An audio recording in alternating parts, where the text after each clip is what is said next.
go ahead and introduce our speaker. Marcella Silva, also known as the Land Baroness, is a certified land banking expert in regional manner for Velour real estate services. She has been investing in land since 2008 when she quit her software engineering job with a prestigious government laboratory. She now owns over 4 million square feet of land in the most high-growth areas in California, and she has a passion for supporting and educating individuals about creating wealth with this age-old investment that we all walk on every single day: land. Her intention is that when you leave here today, you never look at dirt the same way again. So please help me give a warm welcome to Marcella Silva. Thank you, Alyssa. Thank you, everyone. Good morning. Who's grateful to be here this morning? That was okay. Who's grateful to be alive this morning? Yeah. That was a little bit better. If you didn't raise your hand, there's probably an app for that. So, again, I'm Marcella Silva, certified land specialist. I not only invest in it, I help people invest in it as well. And today I'm going to share some probably new information you may have never heard of before. So what do AI, electric vehicles, batteries, and Amazon have in common? I'll give you a hint. Pun intended. It's a 4-letter dirty word. Dirt. There you go. You guys got it. Yes, dirt, land. Now, what the heck does AI have to do with land?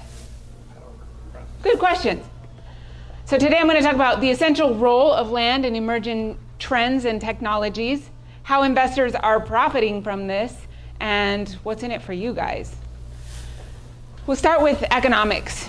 You guys can look this up because it's really small, hard to see. World Economic Forum, the job trends. Let's break it down to the top high growth sectors of jobs. That is tech roles, specifically in AI, robotics, big data specialists, green energy, and e-commerce and logistics. Now, it's very interesting how there's a direct correlation between job growth and similar land growth based on these trends. So let's talk about AI. Anyone in here use it? Some people, a lot of people. It's like if you don't use it, you're going to be left behind. Yep.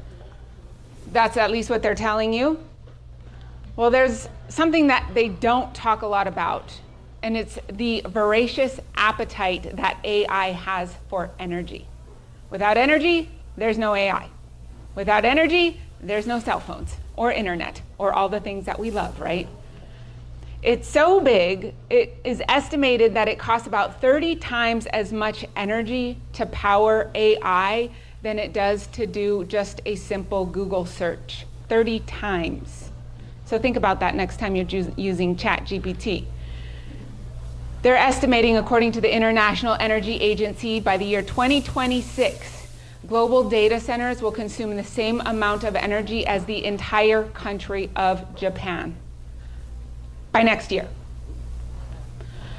They're also estimating by the year 2030, 5 years from now, AI data centers will consume the same amount of energy as all of the households in America in 5 years. That's a tremendous amount of energy. And it's not stopping. And of course, I had to ask AI what AI thought about it.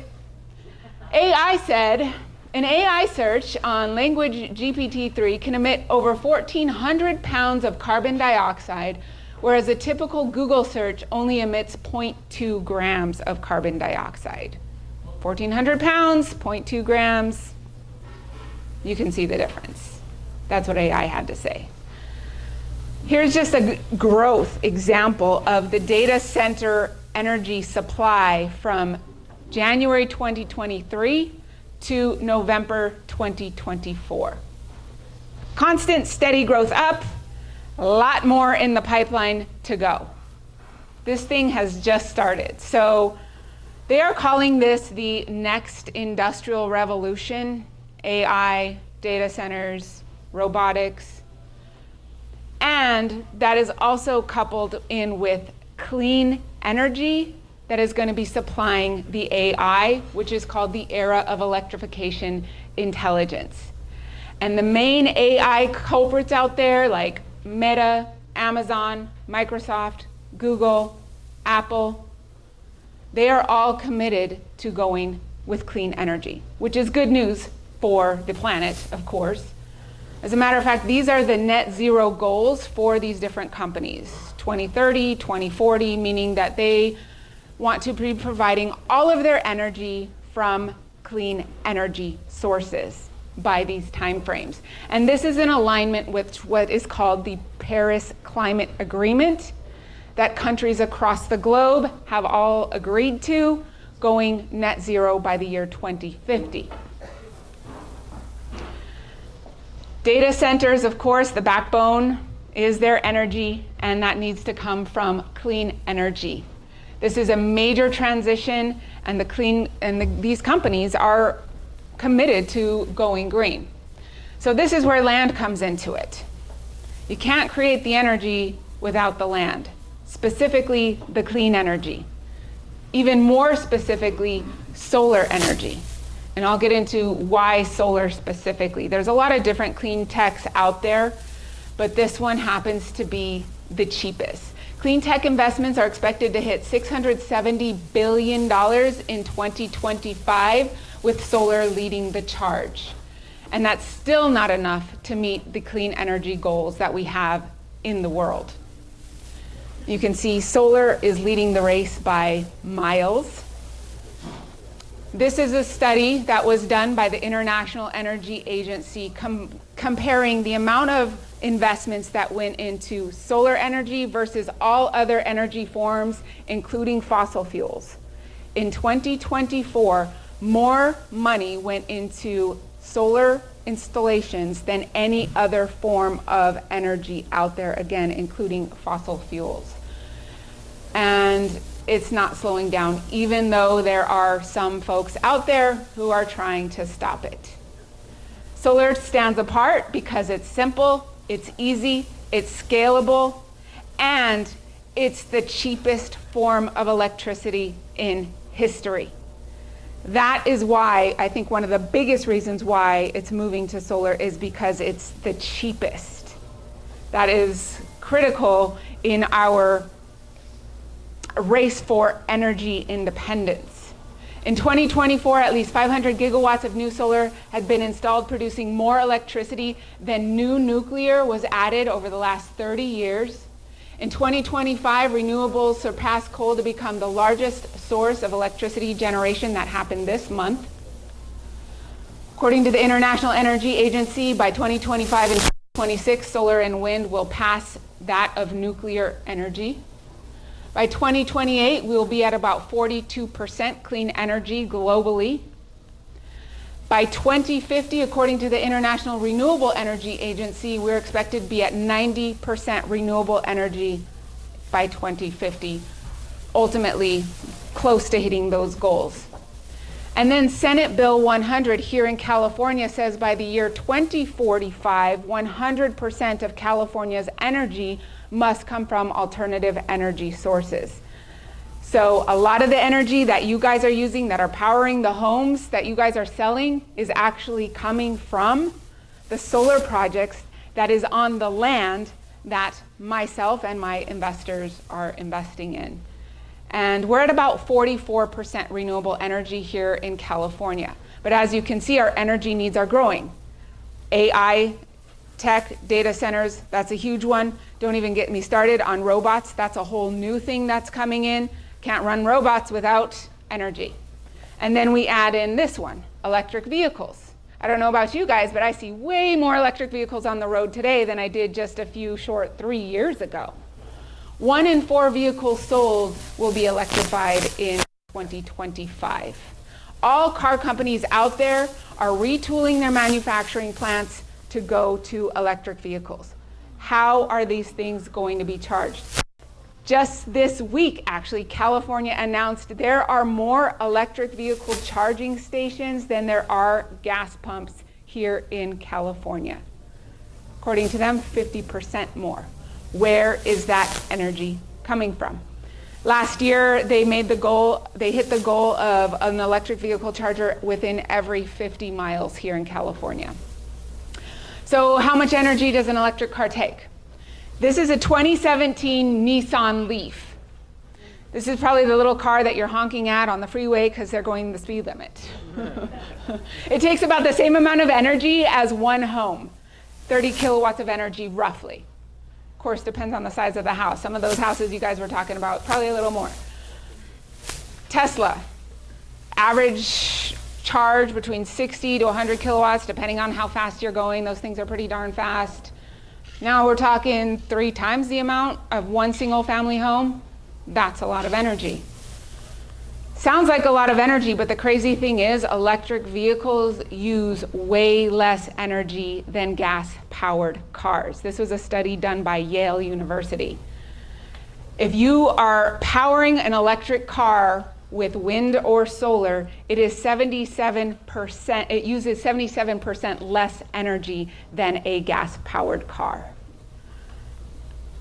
Interesting thing, there's a lot of energy lost with fossil fuels on top of it. It is not an efficient type of technology.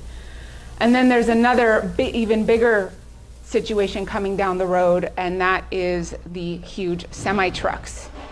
A Tesla semi-truck takes about 900 kilowatts. That's 33 homes worth of energy minimum. If they're carrying a lot of goods and stuff, it's going to be a lot heavier, a lot more energy. So as you can see, our energy needs are ramping up in a big way. They actually have been putting in, over the last few years, the West Coast Electric Highway, which is the chargers necessary to charge all of these big rig trucks as they're coming in. And it's not just here in California, it's headed out east as well.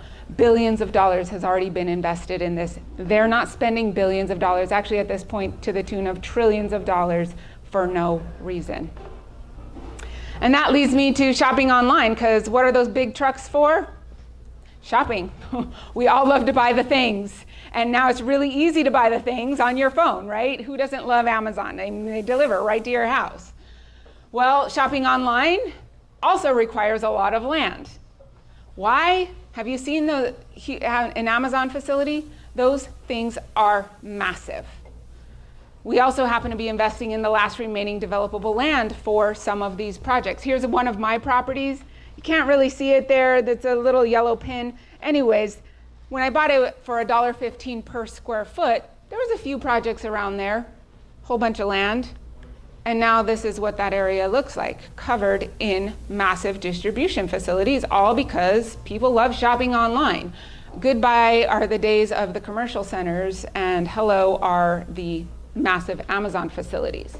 Well, to add more to that, there's the Cal Green Code, which says that all warehouses, grocery stores, office buildings, manufacturing facilities, and retail stores must have electric vehicle charging depending on the amount of parking spaces they have. So again, it's all ancillary, it's all working together. Need more energy, not only for the facility, also for the robots that are going to be working in the facility that are taking over the jobs of the blue-collar workers. And the AI tech jobs, by the way, those guys are working themselves out of a job as well, unfortunately. Not to be the bringer of bad news here. And then, of course, batteries. Batteries make it all happen. You got to have the batteries in the cars and the batteries at night to be able to power us at night. Batteries are needed for everything. Did you know that batteries actually powered the Super Bowl recently? And that was all powered by solar energy. Yes. Here's an example of a massive battery energy storage system on land that our investors owned. One of my investors, they bought a property for $150,000, sold it for $1.5 million to battery energy storage system. Billions of dollars is going into this. They're saying we need 8 times more batteries in the next 5 years just to catch up to where we need to be. This is a big deal. Here's another one of my investors. They bought 10 acres for $75,000. She signed a 35-year land lease, 3% interest rate. She's getting $6,000 per acre per year for 35 years. She bought it for $7,500 per acre. That's over 80% a year for 35 years, and she doesn't have to fix anything up.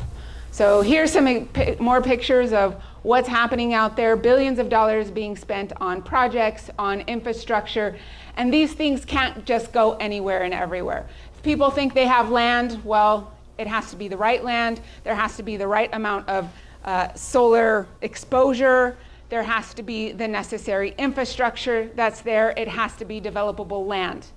And that little triangle right there happens to be the alternative energy capital of not only California, but the world. International companies coming into this area.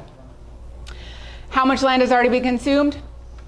Over 200 square miles. That's like the size of 7.5 Livermores in 13 years. Imagine Livermore times 7.5 being built in 13 years. Not gonna happen, but with solar projects, one project, 13 square miles. These things are massive. So welcome to the new age oil well. I mean, John D. Rockefeller created wealth with oil. The major fortunes in America have been made in land. They're simply just not making any more of it. Here's another investor of ours, 25 acres. They bought it for $68,000.